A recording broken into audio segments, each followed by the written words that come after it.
ನಾನು ಎತ್ಕೊಳ್ತಾ ಇದ್ದೀವಿ, ಎದ್ದೇಳ್ತಾನೆ ಇಲ್ಲ ನನ್ನ ಮಗಳು.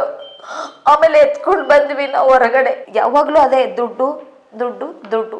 ನಂದು ಒಂದು 45 ಲಕ್ಷ ತನ ಆಗಿದೆ ಸರ್. ಅದು ನನ್ನ ಮಗಳು ನಾವು ಜೀವದಿಂದ ಕೊಟ್ಟಿದ್ದೀವಿ.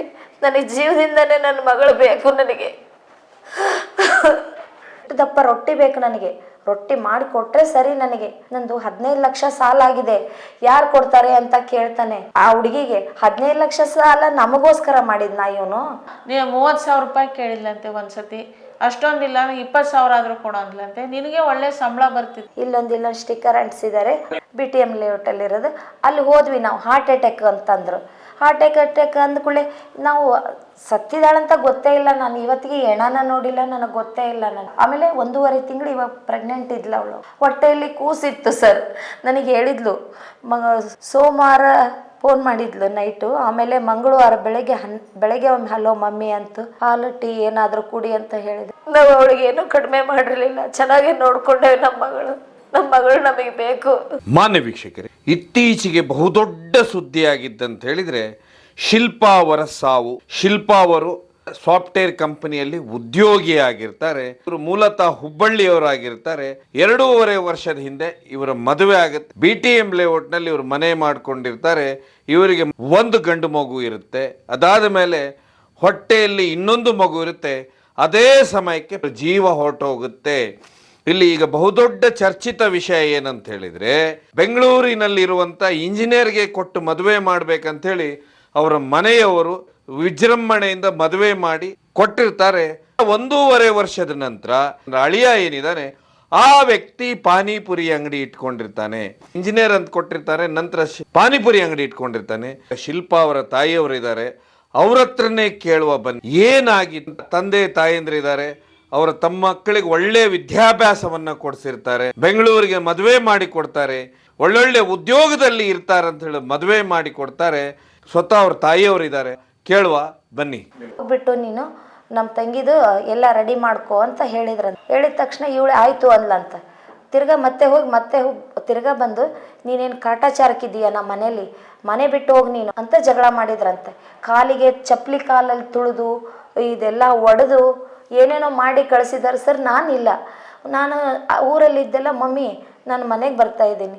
ಹಂಗೆ ಮಾಡಬೇಡಮ್ಮ ನೀನು ಅಂತಂದೆ.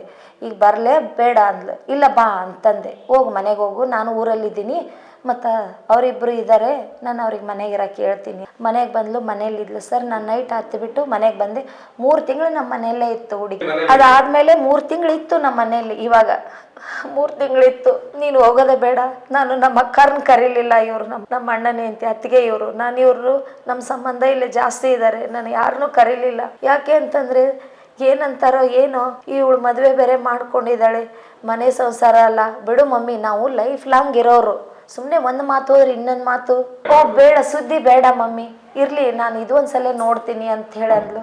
ಅದಕ್ಕೆ ಬಿಟ್ಟೆ ಸರ್ ನಾನು.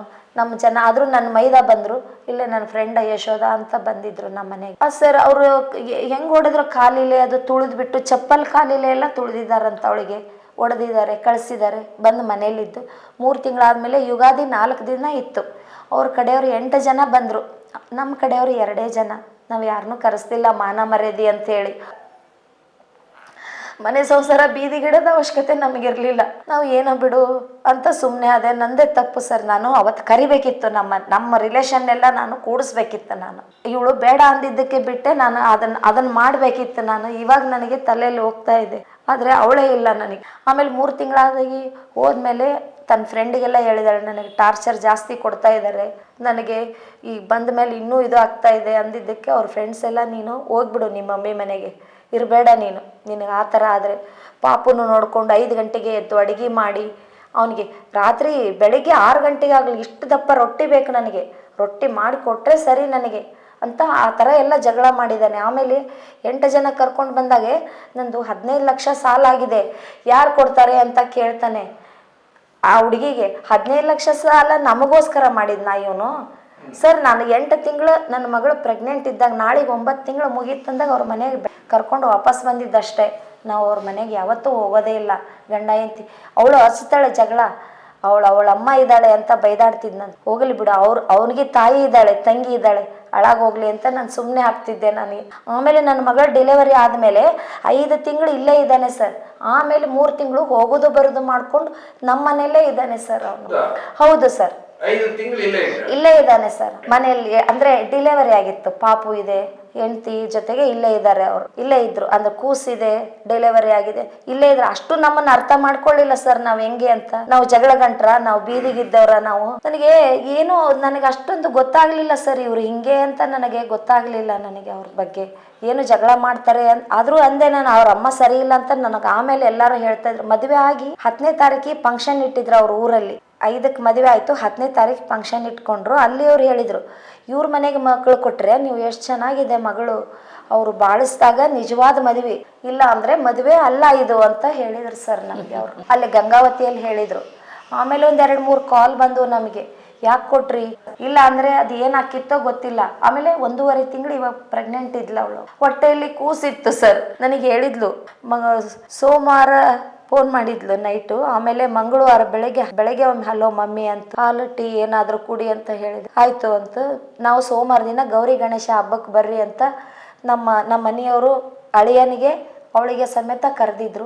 ಅವ್ರು ಏನಂದ್ರು, ಪ್ಲಾನ್ ಮಾಡ್ತೀನಿ ಅಂತ ಹೇಳಿದ್ರು. ಪ್ಲಾನ್ ಏನು ಮಾಡ್ತೀಯೋ ಬಾ ಅಂತ ನಮ್ಮ ಮನೆಯವ್ರು ಅಂದರು. ಅಷ್ಟೇ ಸರ್. ಆಮೇಲೆ ಮಂಗಳವಾರ ನನಗೆ ಫೋನ್ ಮಾಡ್ತು. ಮಂಗಳವಾರನು ಮತ್ತೆ 12 ಗಂಟೆಗೆ ನಾನು ಫೋನ್ ಮಾಡಿದೆ, ಮಮ್ಮಿ ನಾನು ಅಲ್ಲೇ ಅಪಾಯಿಂಟ್ಮೆಂಟ್ ತೊಗೊಂಡಿದ್ದೀನಿ ಹಾಸ್ಪಿಟ್ಲಲ್ಲಿ, ನಾನು ಅಲ್ಲಿ ತೋರಿಸ್ಬೇಕು, 1ರಿಂದ 1:15 ಟೈಮ್ ಇದೆ, ನೀನು ನನಗೆ ಫೋನ್ ಮಾಡಬೇಡ, ನಾನೇ ಫೋನ್ ಮಾಡ್ತೀನಿ. ಅವರು ಊರಿಗೆ ಹೋಗ್ತಾರಂತೆ, ಅವ್ರ ಅಮ್ಮ ಕರೆದಿದ್ದಾರೆ. ಸರಿ, ನಿನಗೆ ಹುಷಾರಿಲ್ಲ, ಈಗ ಮಾತ್ರೆ ತೊಗೊಂಡಿದೆಯಾ, ಹೆಚ್ಚು ಕಮ್ಮಿ ಆದರೆ ಪ್ರಾಬ್ಲಮ್ ಆಗುತ್ತೆ, ಈಗ ಟೈಮ್ ಜಾಸ್ತಿ ಆಗಿದೆ, ಆಮೇಲೆ ಪಾಪು ಇದೆ ಬಿಡಲ್ಲ, ಅಕಸ್ಮಾತ್ ಅವರು ಹೋದರು ಅಂದರೆ ನೀನು ಮನೆಗೆ ಬಂದುಬಿಡು ಕ್ಯಾಬ್ ಮಾಡಿಕೊಂಡು, ಇಲ್ಲಾಂದರೆ ನಾವು ಯಾರಾದರೂ ಬರ್ತೀವಿ, ಒಬ್ಳೇನೂ ದೂರ ಆಗುತ್ತೆ, ನಿನಗೆ ಹುಷಾರಿರಲಿಲ್ಲ ಅವಳಿಗೆ, ವಾಮೆಂಟ್ ಆಗಿ ಸುಸ್ತಾಗಿ, ಅದು ವಾಮೆಂಟ್ ಆಗಿದೆ, ಪಾಪು ಬೇರೆ ಕಾಡ್ತಾ ಇದ್ದಾನೆ, ಹುಷಾರಿಲ್ಲ ಅವಳಿಗೆ, ಹಂಗಾಗಿ ನಾನು ಯಾರನ್ನಾದರೂ ಕಳಿಸ್ತೀನಿ ಅಂತ ಹೇಳಿದೆ ಸರ್. ನಾನು ಆಮೇಲೆ ಮಾಡ್ತೀನಿ ಅಂದವಳು. ನನಗೆ 5 ಗಂಟೆಯಿಂದ ನಾನು ಇಷ್ಟೊತ್ತಿಗೆ ನನಗೆ ತಿಂಡಿಗಳು, ಮಂಗಳವಾರ ದಿವಸ ತಿಂಡಿಗಳೆಲ್ಲ ಜಾಸ್ತಿ ಮಾಡು, ನನಗೆ ನನ್ನ ಮಗನಿಗೆ ಇಷ್ಟ, ನನಗಿಷ್ಟ ಅಂದ್ಲು. ಅದೆಲ್ಲ ರೆಡಿ ಮಾಡ್ಕೊಂಡು ಇಷ್ಟೊತ್ತನ ಟೈಮ್ ಕಳೆದೆ ನಾನು. ಈ ಟೈಮ್ ಮೇಲೆ ನಾನು ಫೋನ್ ಮಾಡ್ತೀನಿ, ಫೋನು ಯಾರು ತೆಗಿತಾನೆ ಇಲ್ಲ, ತೆಗಿಲೇ ಇಲ್ಲ ಸರ್. ಒಮ್ಮೆಲೆ 9 ಗಂಟೆ ಮೇಲೆ ನನಗೊಂದು ಫೋನ್ ಬಂತು, ಅವ್ರ ಓನರ್ ಅಂತೆ. ಫೋನ್ ಮಾಡಿ, ಬರಮ್ಮ, ನಿಮ್ಮ ಮಗಳು ಮಾತಾಡಬೇಕು ನಿಮ್ಮ ಜೊತೆಗೆ, ಬರ್ರಿ, ಅಷ್ಟೇ, ಕಟ್ ಫೋನು. ಮತ್ತೆ ತಿರ್ಗಾ ಹೇಳಿದ್ರು, ಫ್ರೆಂಡು ಅವರಾದ್ರೂ ಹೇಳ್ಬೇಕು ತಾನೆ, ಕರ್ಕೊಂಡು ಅವರು ಬಂದಾಗ ಜವಾಬ್ದಾರಿಯಿಂದ ಕರ್ಕೊಂಡು ಹೋಗಿದಾರ. ಬೇರೆಯವ್ರ ಮಕ್ಕಳು ಹೆಂಗ್ ಸಾಯಿಸಿದ್ರು ಸರ್ ಅವರೆಲ್ಲ, ಅವರಾದ್ರೂ ಹೇಳ್ಬೇಕಿತ್ತು, ನಿಮ್ಮ ಮಗಳು ಹಿಂಗಾಗಿದೆ ಬನ್ನಿ ಅಂತ. ಏನು ಆಂಟಿ ಗೊತ್ತಿಲ್ಲ, ಬನ್ನಿ, ಇಲ್ಲ ಬನ್ನಿ, ನೀವು ಬನ್ನಿ ಅಷ್ಟೇ ಹೇಳಿದ್ದು ನಮಗೆ. ಅಲ್ಲಿ ಹೋದ್ಮೇಲೆ ಹಾರ್ಟ್ ಅಟ್ಯಾಕ್ ಆಗಿದೆ ಅಂತಾರ. ಇಲ್ಲೊಂದು ಸ್ಟಿಕ್ಕರ್ ಅಂಟಿಸಿದ್ದಾರೆ. ಅವ್ರ ಫ್ರೆಂಡ್ ಯಾರು, ನಾವು ನಾಗ್ಸಂದ್ರಿ ಬಿ ಟಿ ಎಮ್ ಲೇಔಟಲ್ಲಿರೋದು. ಅಲ್ಲಿ ಹೋದ್ವಿ ನಾವು, ಹಾರ್ಟ್ ಅಟ್ಯಾಕ್ ಅಂತಂದ್ರು. ಹಾರ್ಟ್ ಅಟ್ಯಾಕ್ ಅಂದ್ಕೂಳೆ ನಾವು ಸತ್ತಿದಾಳಂತ ಗೊತ್ತೇ ಇಲ್ಲ. ನಾನು ಇವತ್ತಿಗೆ ಹೆಣನ ನೋಡಿಲ್ಲ, ನನಗೆ ಗೊತ್ತೇ ಇಲ್ಲ. ನಾನು ಎತ್ಕೊಳ್ತಾ ಇದ್ದೀವಿ, ಎದ್ದೇಳ್ತಾನೆ ಇಲ್ಲ ನನ್ನ ಮಗಳು. ಆಮೇಲೆ ಎತ್ಕೊಂಡು ಬಂದ್ವಿ ನಾವು ಹೊರಗಡೆ, ಎತ್ಕೊಂಡು ಬಂದು ದಿವಾನ ಮೇಲೆ ಹಾಕಿದ್ವಿ. ಆ ದಿವಾನ ಮೇಲೆ ಹಾಕಿದ್ರಾಗ ಅವಳ ಫ್ರೆಂಡ್ಸ್ಗೆಲ್ಲ ಫೋನ್ ಮಾಡಿದ್ವಿ ನಾವು. ಅವರು ಬಂದು ಮತ್ತೆ ಎಲ್ಲ ಕಂಪ್ಲೇಂಟ್ ಕೊಟ್ರೆ, ಅವ್ರ ಓನರು, ಅಯ್ಯೋ ಕಂಪ್ಲೇಂಟ್ ಯಾಕೆ ಕೊಡ್ತೀರಾ, ಕೊಡಬೇಡಿ ಕಂಪ್ಲೇಂಟು, ಸತ್ತೋಗಿದೆ ತೊಗೊಂಡೋಗ್ರಿ ಅಂತ ಹೇಳ್ತಾರೆ ಅವ್ರ ಓನರ್. ಅಳಿಯ ಅಲ್ಲಿ ಕೂತಿದ್ದ. ಆಮೇಲೆ ನೋಡಿದೆ ಸರ್ ನಾನು, ಆ ಸತ್ತೋಗಿದೆ ಅಂದಮೇಲೆ ನಾನು ಅವನ ಹತ್ರಕ್ಕೆ ಹೋದೆ. ಈಗ ಏನು ಮಾಡಿದ್ಲ ಅವಳು ಅಂತ ನಾನು ಹೋದೆ. ಅಷ್ಟೊಳಗೆ ಅವನ ಫ್ರೆಂಡ್ಗಳು ಭಾಳ ಜನ ಇದ್ದರು. ಅವರೆಲ್ಲ ಅವ್ನು ಕವರ್ ಮಾಡಿ ಇಟ್ಕೊಂಡು ಹಿಂಗೆ ಕೂತಿದ್ರಲ್ಲ, ನನಗೆ ಹಿಡಿಯೋಕ್ಕೆ ಬಿಡಲಿಲ್ಲ ಸರ್. ಅಷ್ಟೊತ್ತಿಗೆ ಪೊಲೀಸ್ ಕಂಪ್ಲೇಂಟ್ ಆದ ತಕ್ಷಣ ಅವನು ಎಸ್ಕೇಪ್ ಆಗಿಬಿಟ್ಟ. ಚೆನ್ನಾಗೇ ಇದ್ದ, ಎಸ್ಕೇಪ್ ಆಗಿಬಿಟ್ಟ. ಹಾಸ್ಪಿಟ್ಲಲ್ಲಿ ಇದ್ದಾನೆ ಅಂತ ಸುಳ್ಳು ಹೇಳ್ಬಿಟ್ರು ಅವನ ಫ್ರೆಂಡ್ಸ್ಗಳು. ಅದೇ ಇಷ್ಟಿಷ್ಟಕ್ಕೂ ಜಗಳ ಮಾಡ್ತಾನೆ ಇರ್ತಾರಲ್ಲ ಸರ್ ಅವರು, ಯಾವಾಗ್ಲೂ ಜಗಳ ಆಡ್ತಾನೆ ಇರ್ತಾರೆ. ಆಮೇಲೆ ಹೇಳಿದ್ರು, ನೇಣು ಹಾಕೊಂಡಿದ್ದಾಳೆ, ಆತ್ಮಹತ್ಯೆ ಮಾಡ್ಕೊಂಡಿದ್ದಾಳೆ ಅಂತ ಈ ತರ ಏನೇನೋ ಹುಟ್ಟಿಸಿದ್ರು ಅವರು. ಈ ಪ್ಯಾಂಟ್ ಎಲ್ಲ ಒದ್ದೆ ಆಗಿ ಎಲ್ಲ ತೊಯ್ದೋಗಿತ್ತು, ನಾಲ್ಗೆ ಕಚ್ಕೊಂಡಿಲ್ಲ ಅವಳು, ಹೆಂಗಿದ್ದವಳು ಹಂಗೆ ಮಲಗಿದ್ದಾಳೆ. ಈ ಒಂದು ಕಣ್ಣಿಗೆ ಹೊಡೆದಿದ್ದಾರೆ, ಈ ಕಣ್ಣೆಲ್ಲ ಬ್ಲ್ಯಾಕ್ ಆಗೋಗಿತ್ತು ಇಷ್ಟು. ಕೈಯೆಲ್ಲ ಮಧ್ಯಾಹ್ನನೇ ಸತ್ತೋಗಿದ್ದಾಳೆ ಅವಳು. ಇದಿಷ್ಟು ಇದು ಬೆಳ್ಳ ತೆಗೀದಕ್ಕೆ ಬರ್ದಂಗೆ ಹಿಂಗೆ ಇದ್ದು, ಇವು ಕೈ ಹಿಂಗಾಗಿ ಹೋಗ್ಬಿಟ್ಟಿತ್ತು. ನಾರ್ಮಲ್ ಮಲಗಿದ್ದಾಳೆ ಅಂತ ಮಲಗಿದ್ಲು ಅವಳು. ಗಂಡ ಹೆಂಡತಿ ಮಗು PG ಹುಡುಗಿಯರು ಎತ್ಕೊಂಡು ಹೋಗಿದ್ರು. ಆ ಹುಡುಗಿ ಕೇಳಿದ್ರ ಅಕ್ಕಪಕ್ಕ ಮನೆಯವರು, ನಿಮ್ಮಮ್ಮ ಎಲ್ಲಿ ಅಂದ್ರೆ ಕಾಚಿ ಮಾಡಿದಾಳೆ ಅಂತ ಹೇಳಿ, ಅಂದ್ರೆ ಮಲಗಿದ್ರು. ಅವರು ಈ ಹುಡುಗನ ಜೊತೆಗೆ ಓಡಾಡ್ತಾ ಇದ್ರು ಚೆನ್ನಾಗಿ, ಪಾಪು ಜೊತೆಗೆ ಪಕ್ಕದಾಗಿ. ಇಲ್ಲ ಸರ್, ಒಂದು ಫೋನ್ ಆದ್ರೂ ಮಾಡಿ ನನಗೆ ನಿಮ್ಮ ಮಗಳು ಬೇಡ ಕರ್ಕೊಂಡು ಹೋಗಿ ಅಂತ ಹೇಳಿದ್ರೆ ನಾವು ಕಾಯ್ತಾ ಇದ್ವಿ, ಮಗಳಿಗೋಸ್ಕರ ಕರ್ಕೊಂಡು ಬರ್ತಿದ್ವಿ. ನಾವು ಜೀವಂತ ಕೊಟ್ಟಿದ್ವಿ, ಜೀವಂತ ಕೊಡ್ಬೇಕು. ನನ್ನ ಮಗಳು ನಾವು ಜೀವದಿಂದ ಕೊಟ್ಟಿದ್ದೀವಿ, ನನಗೆ ಜೀವದಿಂದನೇ ನನ್ನ ಮಗಳು ಬೇಕು ನನಗೆ.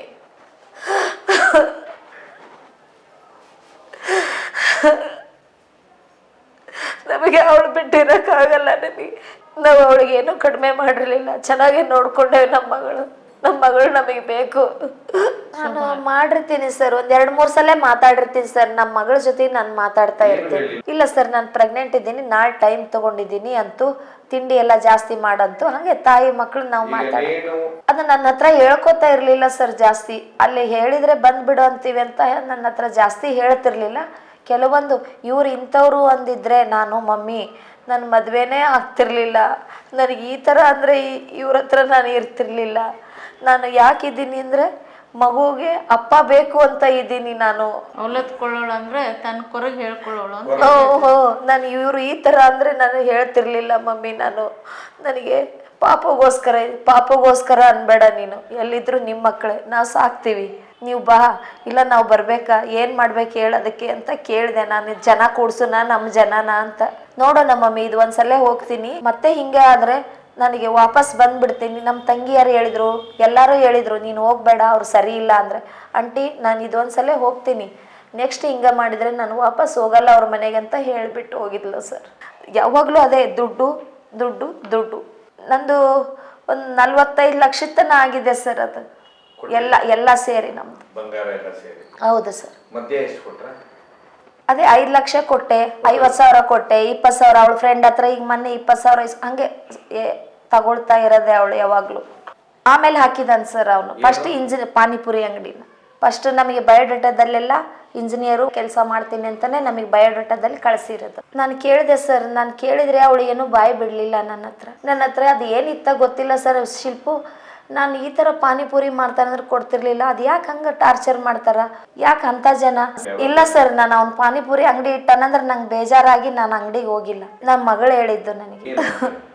ನೆನೆಸ್ಕೊಂಡ್ರೆ ಮದುವೆನೇ ಮಾಡಬಾರ್ದು ಅನ್ಸುತ್ತೆ ಸರ್, ಮದುವೆನೇ ಮಾಡಬಾರ್ದು ಅನ್ಸುತ್ತೆ. ಇಂಥ ಮೋಸಗಾರರಿಗೆ ಅವನಿಗೆ ನ್ಯಾಯವಾಗಿ ಶಿಕ್ಷೆ ಕೊಡ್ಬೇಕು. ಅವನಿಗೆ ನನ್ನ ಪ್ರೆಗ್ನೆಂಟ್ ಇರೋ ಮಗಳು ಸಾಯಿಸಿದಾನ, ಅವನು 2 ಜೀವ ಹೋಗಿದೆ ಸರ್. ಅವನಿಗೆ ಮನುಷ್ಯತ್ವ ಇದ್ರೆ, ಒಂದು ಮಾನವೀಯತೆ ಇದ್ರೆ, ಬದುಕು ಹೋಗಮ್ಮ ಅಂತ ನನ್ನ ಮಗಳು ನನ್ನ ಮನೆಗೆ ಕಳಿಸಿದ್ರೆ ಅವಾಗದು ನ್ಯಾಯ ಅಂತ ಇರ್ತಿತ್ತು ಸರ್. ನನಗೆ ಡೈವರ್ಸ್ ಆಗಿ ಮನೇಲಿದ್ರು ನಾವು ಯೋಚನೆ ಮಾಡಲ್ಲ ಮಕ್ಕಳ ಬಗ್ಗೆ. ನಾವು ಹೊತ್ತು ಸಾಕಿದೀವಿ ಕಷ್ಟಪಟ್ಟು. ನನ್ನ ಮಗಳ ಕಳಿಸ್ಬೇಕಿತ್ತು ಅವತ್ತಿನ ದಿವ್ಸ. ಎಲ್ಲಾರು ಹೆಣ್ಮಕ್ಳು, ಎಲ್ಲಾರು ತಾಯಿ ಹೊಟ್ಟೆಗೆ ಬಂದಿರ್ತಾರ. ಅದನ್ನ ಅರ್ಥ ಮಾಡ್ಕೋಬೇಕ ಸರ್ ಅವನು. ಸರ್, ಕಠಿಣವಾದ ಶಿಕ್ಷೆ ಆಗ್ಲೇಬೇಕು ಅವನಿಗೆ. ದಯವಿಟ್ಟು ನಾನು ಬೇಡ್ಕೊಳ್ಳೋದು ಅದು ಒಂದೇ. ನನ್ನ ಹೆಸರು ಶಾರದಾ, ನಮ್ಮ ಮನೆಯವ್ರ ಹೆಸರು ಬಸಯ್ಯ, ನಮ್ಮ ಅಡ್ರೆಸ್ ಪಂಚಾಂಗಮಠ. ಇವಾಗ ನಾನು ಅತ್ತೆ ಆಗ್ಬೇಕು, ಅಣ್ಣನ ಹೆಂಡ್ತಿ ನನಗೆ. ನನ್ನ ಮನೆಯವರು ಸೋದರತ್ತೆ, ಮೈದನ ಹೆಂಡತಿ, ಮೈದನ ಮಗಳವಳು. ಇಲ್ಲಿ ಹುಬ್ಳಿಯಿಂದ ಬೆಂಗಳೂರಲ್ಲಿ ಕಷ್ಟ ಕಾಲದಲ್ಲೇ ಬಂದ್ರು ಸರ್. ನಾನು ಕೊನೆಯದಾಗಿ ನೋಡಿದಾಗ ನಿಜವಾಗಿ ಹೇಳ್ತೀನಿ ರೀ, ನಾನು ಅವಳು ಬಲ್ಲೆ. ದೇಹ ನೋಡಿದಾಗ ನನಗೂ ಅವಳದು ಮುಖ ನಾರ್ಮಲ್ ಇತ್ತು, ಬಟ್ ಅವ್ರು ಹೇಳ್ದಂಗೆ ಲೆಫ್ಟ್ ಸೈಡು ಸ್ವಲ್ಪ ಇಷ್ಟು ಫುಲ್ ಬ್ಲ್ಯಾಕ್ ಆಗಿತ್ತು, ಲೆಫ್ಟ್ ಸೈಡ್ ಬ್ಲ್ಯಾಕ್ ಆಗಿತ್ತು. ಬಟ್ ಆಮೇಲೆ ಅದು ಪೋಸ್ಟ್ ಮಾರ್ಟಮ್ ಮಾಡಿದ್ರಲ್ಲ, ಇದೆಲ್ಲ ಕವರ್ ಮಾಡಿದ್ರು, ಇಲ್ಲಿವರೆಗೂ ಕವರ್ ಮಾಡಿದ್ರು. ಇದು ಫುಲ್ ಬ್ಲಡ್ ಆಗಿತ್ತು ಈ ಸರಿ. ಈ ಕಡೆ ಬ್ಲಡ್ ಆಗಿದೆ ಸರ್. ಇಲ್ಲಿಂದ ಈ ಪೋರ್ಷನ್ ಫುಲ್ ಬ್ಲಡ್ ಆಗಿತ್ತು ಪೋಸ್ಟ್ ಮಾರ್ಟಮ್ ಅಲ್ಲಿ. ಇದಂತೂ ಮಾಡಕ್ಕೆ ಬರಲಿಲ್ವೇನೋ ಅವ್ರಿಗೆ. ಇದಿಷ್ಟು ಓಪನ್ ಆಗಿ ಇತ್ತು, ಇದು ಫುಲ್ ಬ್ಲ್ಯಾಕ್ ಆಗಿತ್ತು ಅವ್ರಿಗೆ. ಆಮೇಲೆ ನಾನು ಪೊಲೀಸರಿಗೆ ಸುಮಾರು ಎನ್ಕ್ವೈರಿ ಮಾಡಿದೆ. ನಾನೇ ಓಡಾಡ್ತಾ ಇದ್ದೇನೆ ಈಗ 8 ದಿನದ. ವೈಯಕ್ತಿಕವಾಗಿ ನಾನು ಆ ಹುಡುಗಿ ಬಗ್ಗೆ ಯಾಕಂದರೆ ಇದು ಇಂಪಾರ್ಟೆಂಟ್. ಅವಳು ಏನಂತಂದರೆ ತುಂಬ ಸೂಕ್ಷ್ಮ ಸ್ವಭಾವದ ಹುಡುಗಿ, ಭಯಂಕರ 100ಕ್ಕೆ 100ರಷ್ಟು ಸೂಕ್ಷ್ಮ, ಇನ್ನೂ 1% ಜಾಸ್ತಿ. ಆಮೇಲೆ ಯಾರಿಗೂ ರಿಟರ್ನ್ ಮಾತಾಡೋದು. ಸ್ಕೂಲಲ್ಲೂ ಅಷ್ಟೇ, 7th 8th 9th 10th ನಾನು ನೋಡಿದ್ದೀನಿ ರೀ. ಮತ್ತು ಇಲ್ಲಿಗೆ ಬಂದ ನಮ್ಮ ಮನೆ ಕೆಳಗಡೆನೇ ಅವ್ರ ಮನೆ. ಯಾವಾಗಲೂ ನಾ ಮನೆಗೆ ಹೋಗ್ತಾ ಇರು. ಅವ ಯಾವತ್ತಿದ್ರು ಆಕೆ ನನ್ನ ಮುಂದೆ ಓಬಿಡಿಯಂಟ್ ಆಗೇನಿಲ್ಲ. ಅವಳು ಯಾವಾಗಲೂ ಸ್ಮೈಲಿಂಗ್ ಫೇಸ್. ಒಂದು ದಿವಸ ಅವಳು ಇನ್ನು ಅವ್ರ ತಮ್ಮ ನಗೋದು ಕಡಿಮೆ, ಅವಳು ಯಾವಾಗಲೂ ನಗೋದು. ಯಾವಾಗಲೂ ನಾ ಅಂತಿದ್ದು, ಎನಿ ಟೈಮ್ ನಗ್ತಿಯಲ್ಲ ನಿನಗೆ, ಏನು ವಿಚಿತ್ರ ಇದು ಅಂತ. ಆ ಥರ ಸ್ವಭಾವ. ಪೊಲೀಸರಿಗೆ ನಾ ಕೇಳಿದೆ, ಯಾಕಂದ್ರೆ ನಿನ್ನೆ ಇವರು ಹೋದ ತಕ್ಷಣನೇ ಅವಳು ನಾರ್ಮಲ್ ಹಿಂಗೆ ಮಲಗಿಸಿದ್ರು. ಆಮೇಲೆ ಇವ್ರು ಪೊಲೀಸರು ಕೇಳಿದ್ರು, ನೀವು ಹೋದಾಗ ಯಾವ ಪೊಸಿಷನ್ ಹಿಂಗೆ ನಾರ್ಮಲ್ ಆಗಿ ಹಿಂಗೆ ಮಲಗಿಸಿ ಬೆಡ್ಶೀಟ್ ಹೊದಿಸಿದ್ರು ಅಂತ. ಆಮೇಲೆ ನೀವೇನು ಮಾಡಿದ್ರೆ, ನಾವು ಬೆಡ್ಶೀಟ್ ತೆಗೆದು ಅವಳನ್ನ ಎತ್ಕೊಂಡ್ಬಿಟ್ಟು ಹಾಲಲ್ಲಿ ಎತ್ಕೊಂಡು ಬರುವಾಗ ಯಾವ ಥರ ಅಂದ್ರೆ ಇವ್ರು ಹೇಳಿದ್ರು, 2 ಕೈ ಹೀಗೆ ಅಂದ್ರೆ ಅವ್ರು ಮಲಗಿರೋದು ಹಿಂಗೆ. ಆಮೇಲೆ ಇದು ಕೈ ಹೀಗೆ ಶೇಕ್ ಆಗ್ತಿರ್ಲಿಲ್ವಾ ಅಂತ ಅವ್ರು ಇಲ್ಲ ಅಂತಂದ್ರು. ಆಮೇಲೆ ಇವೆರಡು ಮುಷ್ಟಿಯಾಗಿ ಫ್ರೆಂಡ್ ಹತ್ರ. ಅವಳು ಹೇಳಿದ್ಲು, ಇಲ್ಲ ಅಮ್ಮ ಏನಿದ್ದು ವಿವರವಾಗಿ ಹೇಳಿ, ಯಾಕಂದ್ರೆ ಅವಳು ಸಾವಿಗೆ ಒಂದು ನ್ಯಾಯ ಕೊಡಿಸ್ ಅದಕ್ಕೆ ಹೇಳಿ ಅಂದಾಗ, ಹ್ಞೂ ಆಂಟಿ ಅವಳು ತುಂಬ ಅವರೆಲ್ಲ BE ಒಟ್ಟಿಗೆ ಓದಿದವರು ಇದು. ಅವಳು ಹೇಳಿದ್ದು, ಇಲ್ಲ ಆಂಟಿ ಅವಳು ನಾನು ತುಂಬ ಕಷ್ಟಪಟ್ಟಿದ್ದು ಅವಳು ಯಾಕಂದ್ರೆ ಅವಳು ಯಾವಾಗ PUC ಬಂದ್ಲು ರೀ ಅವಾಗಿಂದ ಟ್ಯೂಷನ್ ಮಾಡ್ಕೊಂತ ಅವಳು ಓದಿದಾಳೆ. ಅದೇ ತುಂಬಾ ಸೂಕ್ಷ್ಮ ಆಂಟಿ, ಅವಳಿಗೆ ಅಂಥವ್ನು ಸಿಗಬಾರ್ದಿತ್ತು. ಅವಳು ನಮ್ಮ ಮುಂದೆ ಹೇಳ್ಕೊತಾ ಇದ್ಲು, ತುಂಬಾ ನನಗೆ ಹರಾಸ್ಮೆಂಟ್ ಆಗ್ತಾ ಇತ್ತು. ಹೇಳಿದ್ಲು ಹರಾಸ್ಮೆಂಟ್ ನಡೆದಿದೆ, ದುಡ್ಡಿನ ವಿಷಯಕ್ಕಾಯ್ತು, ಮಾನಸಿಕ ಕಿರುಕುಳ ಆಗ್ತಾ ಇದೆ. ಬೆಳಿಗ್ಗೆ ಅಷ್ಟೊತ್ತಿಗೆ ನನಗೆ ಅಂದರೆ ಇಲ್ಲಿ ಬೆಂಗಳೂರಲ್ಲಿ ಓದು ಬೆಳಗಿದ ಹುಡುಗರು ನಿಮಗೂ ಗೊತ್ತು, ಅಡುಗೆ ಮನೆಗಿಂತ ಅವ್ರು ಹೆಚ್ಚಿಗೆ ಓದಿನ ಕಡೆನೇ ಗಮನ ಕೊಟ್ಟಿರ್ತಾರೆ. ಇವನು ಡೈಲಿ ಆ ಕಡೆ ಉತ್ತರ ಕರ್ನಾಟಕ ಥರನೇ ರೊಟ್ಟೆ ಬಡಿಯೋದು ಅದು ಇದು ಅದನ್ನೆಲ್ಲ ಕಲ್ತ್ಕೊಂಡ್ಲಂತ್ರಿ. ಆಮೇಲೆ ಇವಳು ಅದೇ ಟೈಮ್ಗೆ ಬೇಕು, ಇದೇ ಟೈಮ್ಗೆ ಬೇಕು, ಇಷ್ಟೇ ಬೇಕು, ಕೂತ್ರೆ ಟಾರ್ಚರು, ನಿಂತರೆ ಟಾರ್ಚರು, ಅವರೆಲ್ಲ ನನ್ನ ಬಗ್ಗೆ ಟಾರ್ಚರೇ ಮಾಡ್ತಾರೆ. ನಾನು ಹೇಳೋದು ಹೌದು ಶಿಲ್ಪ, ಮಗು ಲೇಟಾಗಿ ಮಲಗುತ್ತೆ, ಅವನು ಸ್ವಲ್ಪ ಹೈಪರ್ ಇದು ಆ್ಯಕ್ಟಿವ್ ಅದನ್ರಿ ಹುಡುಗ. ನೀವು ನೋಡಿದ್ರೆ ಅನಿಸ್ತು, ನಾನು 1 ವಾರದಲ್ಲೇ ನೋಡಿದ್ದ ಆ ಮಗುನ, ಎಷ್ಟೊಂದು ಹೈಪರ್ ಆ್ಯಕ್ಟಿವ್ ಅದಾನ. ಅವ್ನು ಇವ್ರು ಮನೆಯವ್ರು ಹಿಡಿಯೋಕ್ಕೂ ಆಗಲ್ಲ, ಅಷ್ಟೊಂದು ಇದು ಇದ್ದಾನೆ ಈ ಮಗು ರೀ, ಮಗು. ಅದಕ್ಕೆ ಅವನು ಸ್ವಲ್ಪ ಜಾಸ್ತಿ ಅವನು ಮಗು ಆ್ಯಕ್ಟಿವ್ ಹೈಪರ್ ಆ್ಯಕ್ಟಿವ್ ಇರೋದಂದ್ರೆ ಸತಾಯಿಸ್ತಾನೆ, ಬೇಗ ಮಲಗಲ್ಲ ಮಾಡಲ್ಲ. ಹೀಗಾಗಿ ನಾನು ಲೇಟಾಗಿ ಮಲಗ್ತೀನಿ, ಸ್ವಲ್ಪ ಹೇಳೋದು ಲೇಟ್ ಆಗುತ್ತೆ. ಎದ್ದ ಮೇಲೂ ಕೂಡ ಅವ್ರು ಏನೇನು ಹೇಳ್ತಾರೆ ಚಾಚು ತಪ್ಪದೆ ಮಾಡಿಕೊಡ್ತೀನಿ ನಾನು. ಹೀಗಿದ್ರು ನನಗೆ ಅವ್ರು ಹೆಜ್ಜೆಗೂ ಅವಮಾನಿಸ್ತಾರೆ, ಟಾರ್ಚರ್ ಕೊಡ್ತಾರೆ. ನನಗೆ ಭಾಳ ಸಹಿಸಕ್ಕೆ ಹೇಳ್ಕೊಂಡಿದ್ದು ನಾನು ಫ್ರೆಂಡ್ ಹತ್ರ, ನಾನು ಏನು ಮಾಡಲಿ, ನನಗೇನು ಅರ್ಥನ ಆಗ್ತಿಲ್ಲ ಅಂದ್ಲಂತೆ. ಆಗ ಅವಳು ಅಂದ್ಲಂತೆ, ನಿನಗೆ ಸಹಿಸೋಸ್ಕ ಅಷ್ಟೊಂದು ಕಷ್ಟ ಆಯ್ತಂದ್ರೆ ಯಾಕೆ ನೀನು ಇಷ್ಟು ಕಷ್ಟಪಡ್ತೀಯ, ನಿನಗೇನಾಗಿದೆ ಅಂತ. ನೀವು 30,000 ರೂಪಾಯಿ ಕೇಳಿದ್ಲಂತೆ ಒಂದ್ಸತಿ, ಅಷ್ಟೊಂದಿಲ್ಲ 20,000 ಆದರೂ ಕೊಡೋ ಅಂದ್ಲಂತೆ. ನಿನಗೆ ಒಳ್ಳೆ ಸಂಬಳ ಬರ್ತಿತ್ತು, ಏನಕ್ಕೆ ನಿನಗೆ ಬೇಕು? ಫ್ರೆಂಡಿಗೆ ಕೇಳಿದ್ದಾಳೆ, ಇಲ್ಲ ನನಗೆ 20,000 ಬೇಕೇ ಬೇಕು, ಪ್ಲೀಸ್ ಕೊಡು ಅಂತ. ವಾಪಸ್ ಕೊಟ್ಲ ಬಿಟ್ಲ, ನಾ ಆಕಿನ ಕೇಳಲಿಲ್ಲ. ಒಂದ್ಸತಿ ಹಿಂಗೂ ಇಸ್ಕೊಂಡ್ಲು ಆಂಟಿ. ನಾ ಅಂದಕ್ಕೂ ಅಂದೆ, ಒಳ್ಳೆ ಸಂಬಳ ಇದ್ದ ಅಂದ್ರೆ ಅವಳು ಲೀವ್ ಅವನು ಕೆಲಸ ಬಿಡು ಅಂತಂದು ಅವ್ನ ಮುಂದೆ ಬಿಡ್ತೀನಿ ಅಂತ ಹೇಳಿದ್ಲಂತೆ. ಅವರು ಮ್ಯಾನೇಜರ್, ಟೀಮ್ ಲೀಡರ್ ಅಥವಾ ಮ್ಯಾನೇಜರ್ ಇದ್ದಾಗ, ಇಲ್ಲ ನಾನು ಕೆಲಸ ಬಿಡ್ತೇನೆ ಅಂದಾಗ ಇವಳು ಒಂದು ವ್ಯಕ್ತಿತ್ವ ನೋಡಿ ಅವರು, ಬೇಡಮ್ಮ ಒಳ್ಳೆ ಕೆಲಸ ಇದೆ ಯಾಕೆ ಬಿಡ್ತೀಯ, ಬೇಕಿದ್ರೆ ನೀನು 1 ವರ್ಷವರೆಗೂ ಲೀವ್ ಕೊಡು, ಬಿಡಬೇಡ ಅಂದಿದ್ರಂತ. ಆವಾಗ ಅವಳು ಹೇಳಿದ್ಲಂತೆ, ಈ ಥರ ಅವಳ ಹತ್ರ 20,000 ಇಸ್ಕೊಂಡ್ಲಂತೆ. ಆ ನಂತರ ನಿಮ್ಮ ಅಮ್ಮಗೆ ಹೇಳು ಅಂದ್ಲಂತೆ. ಇಲ್ಲ ನಮ್ಮಮ್ಮಗೆ ಬೇಜಾರು ಮಾಡ್ಕೋತಾರೆ ಹೇಳಿದ್ರು. ಅವ್ರ ಮನಸ್ಸಿಗೆ ನನ್ನ ಮಗಳದ್ದು ಹಿಂಗಾಗಿದೆ ಅಂದ್ರೆ ಅವ್ರು ಇನ್ನೂ ನೊಂದ್ಕೋತಾರೆ. ನಿನಗೇನು ಅನ್ಸುತ್ತೆ ಹೇಳು, ನನ್ನ ಅಭಿಪ್ರಾಯ ನಿನಗೆ ಸಹಿಸ್ಕೊಳಕ್ಕಾಗಿಲ್ಲ ಅಂದ್ರೆ ಬಿಟ್ಟು ಹೋಗ್ಬಿಡು ಶಿಲ್ಪ ನಾ ಅಂದೆ ಆಂಟಿ. 1 ರೂಪಾಯಿನೂ ಅವಳು ಕೊಡ್ತಿದ್ದಿಲ್ಲ ಅಂತ ಅವಳಿಗೆ. ಅವಳು ಹೇಳಿದಾಳಂತೆ 1 ರೂಪಾಯಿನೂ ಅವಳಿಗೆ ಕೊಡ್ತಿರ್ಲಿಲ್ಲ, 1 ರೂಪಾಯಿನೂ ಆ ತರ ಕೆಲಸ ದುಡ್ಡು ಅಂತ 1 ರೂಪಾಯಿನೂ ಕೊಡ್ತಿದ್ದಿಲ್ಲ. ಆಕೆ ಹೇಳಿದ್ಲು, ಅಮ್ಮ ಅವಳು ತುಂಬಾ ಒಳ್ಳೆ ಹುಡುಗಿ. ಅದೇ ರೀ ನಾನು ಅದೇ ಹೇಳೋದು, ಏನಪ್ಪಾ ಅಂತಂದ್ರೆ ಇವರು ದುಡ್ಡಿನ ಧಾವಂತಕ್ಕೆ ಇದು ಒಂದು ವೃತ್ತಿ ಅಂತ ಹೇಳ್ಕೊಳ್ಳೋದು, ಆಮೇಲೆ ಇನ್ನೊಂದು ವೃತ್ತಿಗೆ ಇವರು ಡೈವರ್ಟ್ ಆಗೋದು ಬಹಳ ತಪ್ಪು. ಯಾಕೆ ಆಗ್ಬೇಕು?